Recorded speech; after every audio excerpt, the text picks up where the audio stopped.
1592년 4월 13일 새벽, 부산 앞바다에 검은 그림자가 나타났습니다. 바로 도요토미 히데요시가 이끄는 일본군의 침략 선단이었죠. 무려 15만 8천여 명의 대군이 파도를 가르며 조선 땅으로 밀려 들어왔습니다. 첫 전투는 끔찍했습니다.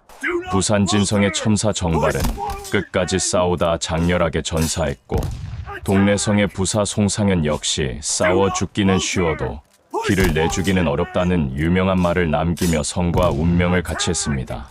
하지만 조선군의 저항은 일본군의 조총 앞에 무너졌습니다. 당시 조선은 200년 넘게 평화를 누려왔습니다. 전쟁에 대비한 훈련은 형식적이었고 무기는 낡았으며 성곽은 제대로 관리되지 않았죠. 반면 일본은 100년간의 전국시대를 거치며 실전 경험이 풍부한 군대였습니다. 일본군은 파죽지세로 북상했습니다. 4월 15일 동래성 함라, 4월 17일 밀양 점령, 4월 25일 충주 탕금대 전투에서 신립 장군마저 패배하며 한강, 방어선이 무너졌습니다. 불과 보름 만에 조선의 남부가 일본군 수중에 떨어진 것입니다. 4월 28일 경복궁 근정전. 북쪽으로 피난하여 회복을 도모해야겠소. 선조의 입에서 나온 이 말은 조정을 얼어붙게 만들었습니다. 왕이 수도를 버리고 떠나겠다니요. 신하들은 경악했지만 선조의 결심은 확고했습니다. 바로 그때 영의정 류성룡의 제자이자 실력파 관료였던 한응인이 앞으로 나섭니다. 전하, 바천에 앞서 반드시 해야 할 일이 있사옵니다. 대계를 정하시어 사직에 먼 장례를 도모하소서.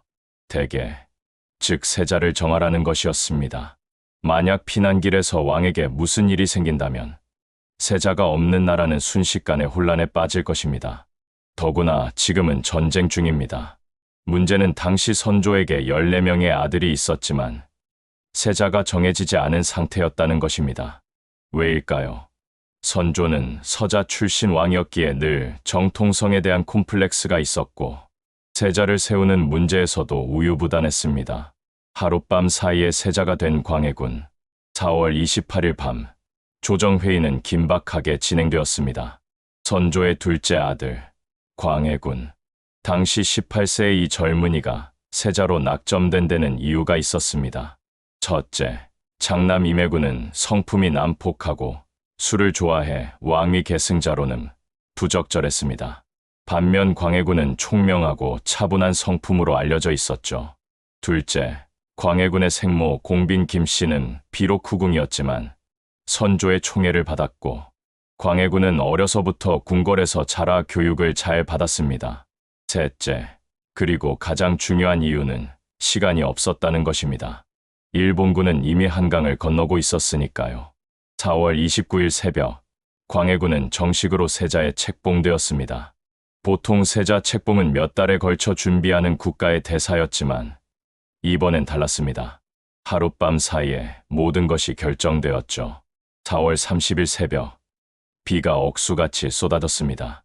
갓 세자가 된 광해군은 기쁨을 느낄 여유도 없었습니다. 보따리를 챙겨 급히 경복궁을 나서야 했으니까요.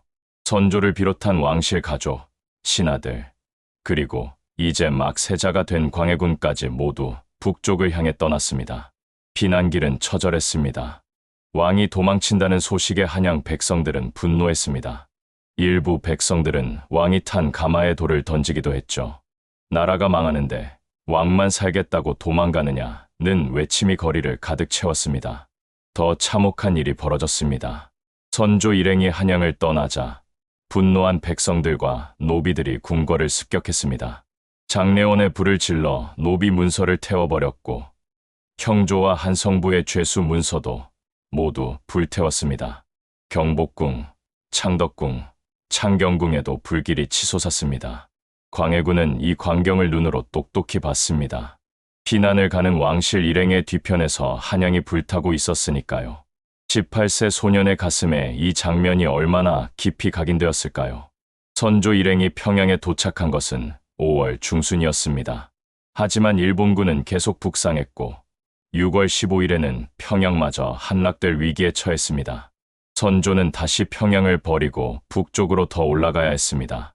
바로 그때였습니다. 왕세자에게 조정을 나누어 주겠다.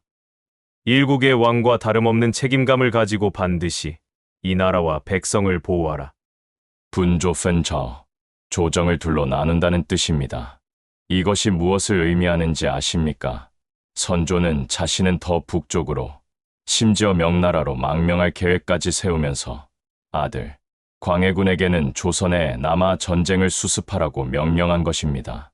천자의 나라에서 죽는 것은 괜찮지만 외적의 손에 죽을 수는 없다. 선조의 이 말은 명백했습니다. 자신은 명나라로 가서 안전을 보장받겠다는 것이었죠. 반면 19세의 아들은 전쟁터인 조선에 남겨두겠다는 것이었습니다. 광해군은 이 명령을 어떻게 받아들였을까요? 실록에는 이렇게 기록되어 있습니다. 세자가 명을 받들고 눈물을 흘리며 하직했다. 10걸음에 9번 넘어지는 길. 1592년 6월부터 광해군의 고난의 행군이 시작되었습니다. 광해군이 이끄는 분조는 먼저 강원도 이천으로 향했습니다. 하지만 이곳도 안전하지 않았습니다. 일본군의 움직임에 따라 계속 이동해야 했죠.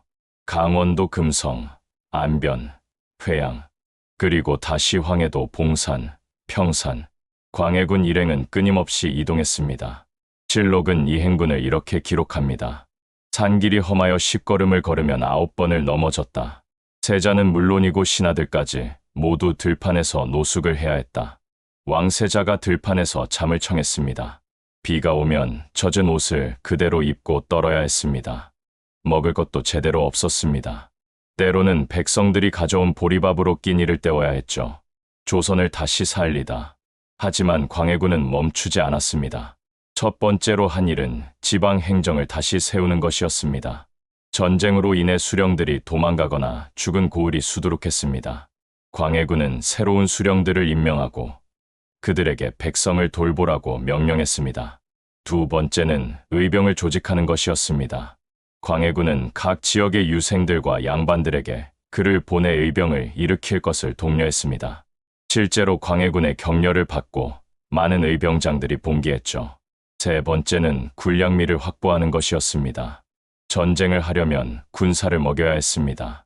광해군은 각 지역의 곡식 상황을 파악하고 군량미를 모으는 데 힘썼습니다. 네 번째는 백성들의 민심을 수습하는 것이었습니다. 광해군은 이동하는 곳곳에서 백성들을 직접 만났습니다. 나라가 어렵지만 반드시 회복할 것이니 힘을 내달라고 당부했죠. 실록은 이렇게 기록합니다. 동궁광해군께서 오셨다는 소식을 듣고 인심이 기뻐하며 마치 다시 살아난 것 같았다. 백성들은 광해군을 보며 희망을 발견했습니다. 왕은 도망갔지만 세자는 여기 우리와 함께 있다고 생각했던 것이죠. 명나라 지원군과 한양 수복, 광해군의 분조 활동이 시작된 지 몇 달이 지났을 무렵 중요한 소식이 들려왔습니다. 명나라가 지원군을 보내기로 결정한 것입니다.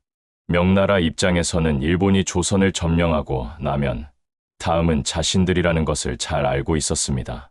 그래서 약 4만 명의 군사를 파견했죠. 1593년 1월 명나라 장수 이여송이 이끄는 군대와 조선군이 합세해 평양성을 탈환했습니다. 그리고 그해 5월 드디어 한양을 되찾았습니다. 선조는 의주에서 평양으로, 다시 개성으로, 그리고 마침내 1593년 10월 한양으로 돌아왔습니다. 광해군 역시 1년 4개월간의 고된 분조 활동을 마치고 한양으로 돌아왔습니다. 한양으로 돌아온 선조는 아들 광해군을 칭찬했을까요? 놀랍게도 아니었습니다. 오히려 선조는 광해군을 경계하기 시작했습니다. 왜일까요? 전쟁 중에 백성들 사이에서 광해군의 인기가 너무 높아진 것입니다. 세자께서 우리와 함께 고생하셨다. 왕은 도망갔지만 세자는 남았다. 이런 이야기들이 백성들 입에서 입으로 전해졌습니다.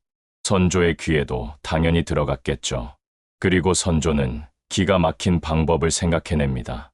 바로 양미소동입니다. 세자인 광해군이 뛰어나고 광해군을 모시는 신하 중에는 현명한 사람이 많으니 나라가 번창하게 될 것이다. 이에 왕의 자리를 물려주고자 한다. 이 말을 들은 조정은 발칵 뒤집어졌습니다.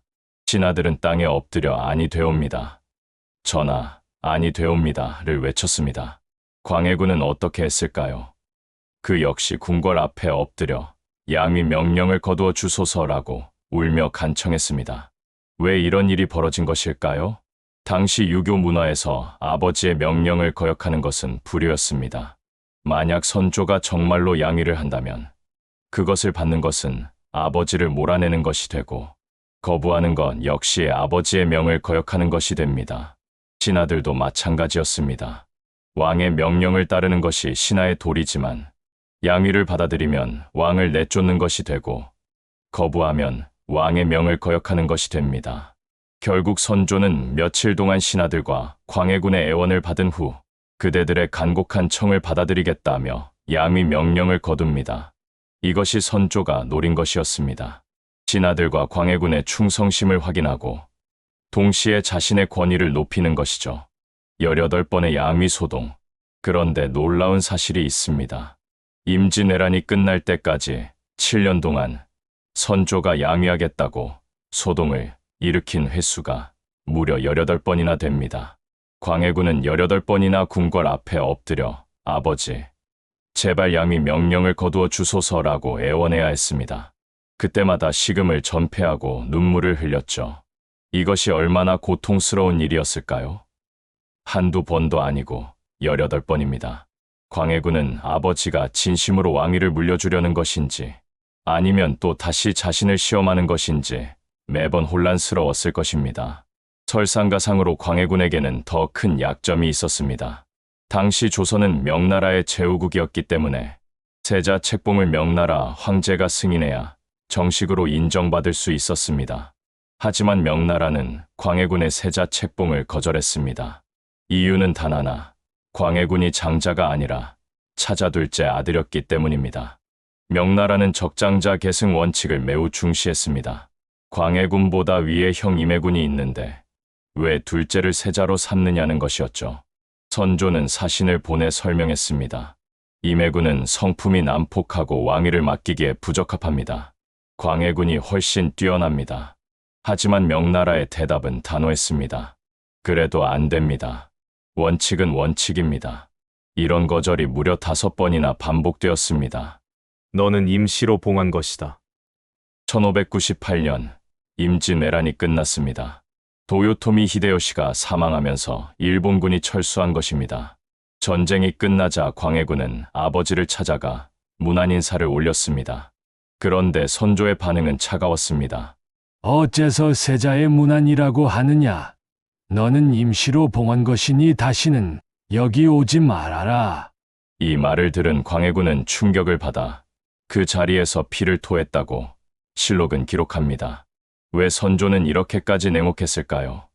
명나라가 세자 책봉을 승인하지 않았기 때문에 광해군의 지위는 여전히 불안정했습니다. 선조는 이것을 빌미로 광해군을 계속 압박할 수 있었던 것입니다. 1600년 선조의 정비 의인엉우가 고열로 급사합니다. 20년 넘게 함께 살았지만 자식이 없었던 의인엉우였습니다. 2년 후인 1602년 선조는 19세의 젊은 여성을 새 왕비로 맞이합니다. 바로 임모광우입니다. 광해군의 나이는 이미 28세였습니다. 자신보다 9살이나 어린 계모가 생긴 것이죠. 그리고 1606년 임모광우가 아들을 낳습니다. 선조의 재위 39년 만에 얻은 첫 적자, 바로 영창대군입니다. 이때 광해군의 심정은 어땠을까요? 하늘이 무너지는 것 같았을 것입니다. 명나라는 자신을 찾아라는 이유로 승인하지 않았는데 이제 적자가 태어난 것입니다. 물론 당시 법적으로는 이미 책봉된 세자가 있으면 나중에 적자가 태어나도 바꿀 수 없다는 판례가 있었습니다. 하지만 문제는 법이 아니라 정치였습니다. 선조는 영창대군을 너무나 사랑했습니다. 그리고 임모광우와 그 가족들은 영창대군을 왕위에 앉히기를 원했습니다. 광해군의 불안은 계속 커져만 갔습니다. 마침내 왕위에 오르다 1607년 10월 선조의 건강이 급격히 나빠집니다. 죽음을 직감한 선조는 유언을 남깁니다. 광해군에게 왕위를 물려준다. 왜 영창대군이 아니라 광해군이었을까요? 영창대군은 당시 겨우 2살이었습니다. 어린아이가 왕이 되면 외척의 세도 정치가 시작될 것이 뻔했습니다. 선조는 이렇게 말했다고 합니다. 눈물로 지켜온 왕위를 내 갓난아기에게 물려준다 생각하니 통곡이 터져 눈을 감을 수가 없구나. 1608년 2월 선조가 사망합니다. 광해군은 드디어 조선의 제15대 왕으로 즉위합니다. 20년에 걸친 세자 시절을 마치고 마침내 정식 왕이 된 것입니다. 왕이 된 광해군에게는 여전히 불안 요소가 있었습니다. 바로 형 임해군의 존재였습니다. 명나라가 광해군을 승인하지 않았던 이유가 바로 임해군이 있기 때문 아니었습니까? 임해군이 살아있는 한 광해군의 정통성은 언제든 흔들릴 수 있었습니다. 광해군은 즉위 직후 형 임해군을 유배 보냅니다. 명목은 영모에 연루되었다는 것이었지만 실제로는 제거하기 위한 것이었죠. 그리고 1609년 유배지에서 임해군이 사망했다는 보고가 올라옵니다. 광해군의 반응은 이상했습니다. 형의 죽음에 대해 아무런 조사를 하지 않았고 관리도 파견하지 않았습니다. 이것이 의미하는 바는 명확했습니다. 광해군은 형의 죽음을 알고 있었고 어쩌면 명령했을 가능성도 있습니다. 1609년 6월 드디어 명나라의 책봉사가 한양에 도착합니다.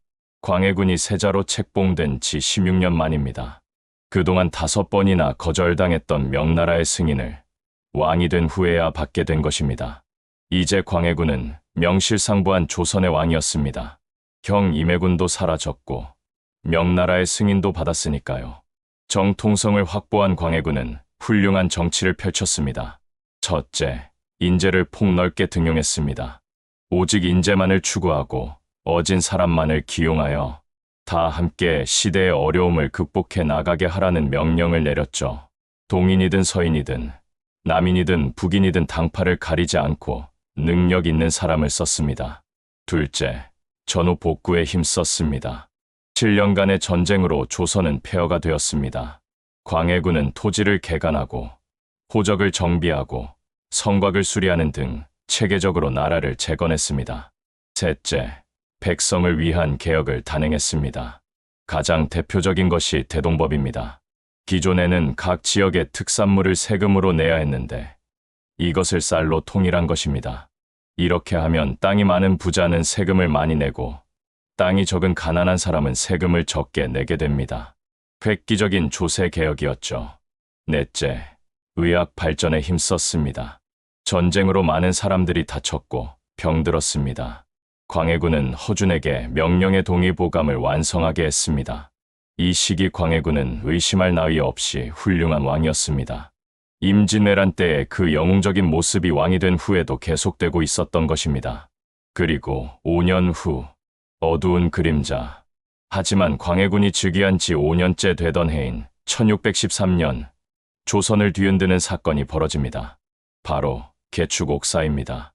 박응서, 박치해 등 서인 세력이 영창대군을 왕으로 추대하려 한다는 영모 사건이 고발된 것입니다. 광해군은 이 사건을 빌미로 대대적인 숙청을 시작합니다. 먼저 영창대군이 표적이 되었습니다. 당시 8살에 불과했던 이 어린 왕자는 강화도로 유배되었습니다. 그리고 몇 달 후 추운 겨울날 온돌방에 불을 과도하게 지펴 질식사시켰습니다. 8살 아이를 죽인 것입니다. 다음은 임목대비였습니다. 선조의 계비이자 영창대군의 어머니였던 임목대비를 서궁에 유폐시켰습니다. 왕비를 폐위시킨 것이죠. 이것은 조선 역사상 전례 없는 일이었습니다. 광해군은 왜 이런 선택을 했을까요? 20년간의 세자 시절, 18번의 양위 소동, 명나라의 5번 거절, 영창대군의 탄생, 이 모든 것들이 광해군의 마음속에 깊은 상처를 남겼습니다. 그는 항상 불안했습니다.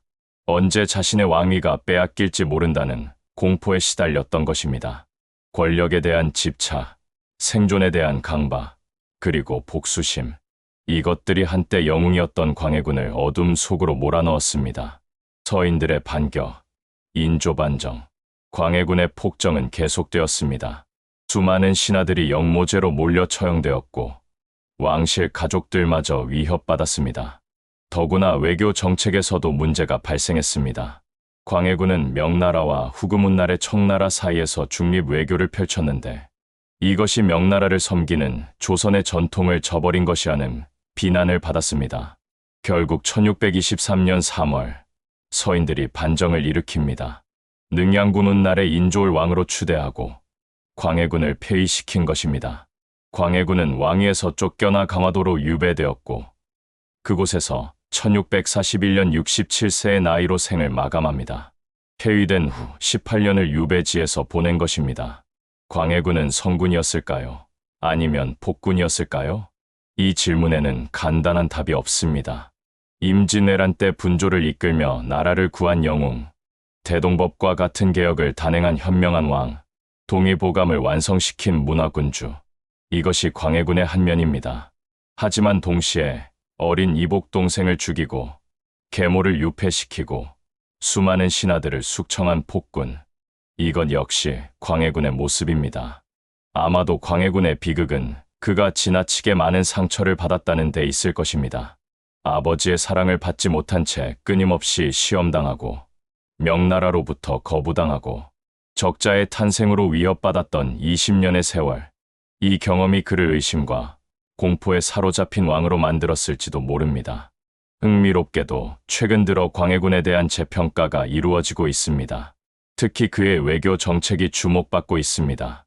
명나라와 후금 사이에서 중립을 지키려 했던 실용주의적 외교는 당시에는 비난받았지만 오늘날의 관점에서 보면 매우 현명한 선택이었다는 평가입니다. 실제로 광해군을 몰아낸 인조는 명나라를 끝까지 지지하다가 병자호란이라는 더 큰 재앙을 불러왔습니다. 인조는 청나라 군대 앞에서 삼전도의 이마를 땅에 찌우며 항복해야 했죠. 또한 대동법과 같은 개혁 정책들은 백성을 생각하는 진보적인 정치였다는 평가도 받고 있습니다. 우리가 배우는 교훈, 광해군의 이야기는 우리에게 무엇을 말해줄까요? 첫째, 권력의 본질입니다. 권력은 사람을 변화시킵니다. 한때 백성과 함께 고생하던 영웅도 권력에 대한 집착이 커지면 폭군이 될 수 있습니다. 둘째, 상처의 대물림입니다.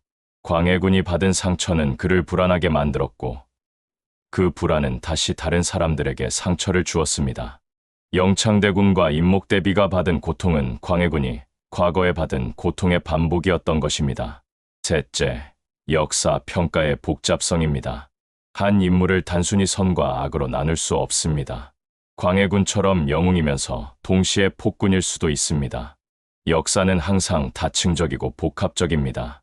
1592년 임진왜란의 포화 속에서 18세의 나이로 세자가 되어 십걸음에 9번 넘어지는 험한 산길을 걸으며 나라를 지켰던 그 젊은이, 동군께서 오셨다는 소식의 백성들이 다시 살아난 것 같다고 기뻐했던 그 세자.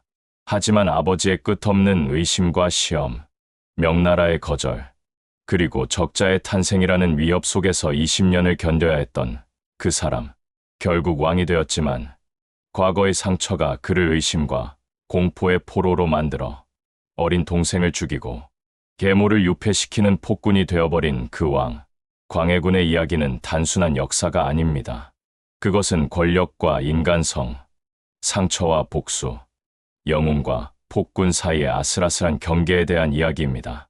그리고 그 경계는 생각보다 훨씬 가까이에 있다는 것을 누구든 어떤 상황 속에서는 그 경계를 넘을 수 있다는 것을 보여줍니다. 여러분은 광해군을 어떻게 평가하시겠습니까? 임진왜란의 영웅인가요? 아니면 폐위된 폭군인가요? 아마도 그는 둘 다일 것입니다. 그리고 바로 그것이 인간의 모습이고 역사의 진실일 것입니다. 광해군, 조선의 제15대 왕, 재위 15년 만에 왕위에서 쫓겨나 군으로 격하되어 조선왕조실록에도 묘호를 받지 못한 비운의 군주. 하지만 400년이 지난 지금 우리는 그의 이야기를 다시 들여다보며 역사의 진실이 얼마나 복잡한지, 그리고 한 인간의 삶이 얼마나 비극적일 수 있는지를 생각해 봅니다. 영웅에서 폭군으로, 희망에서 절망으로.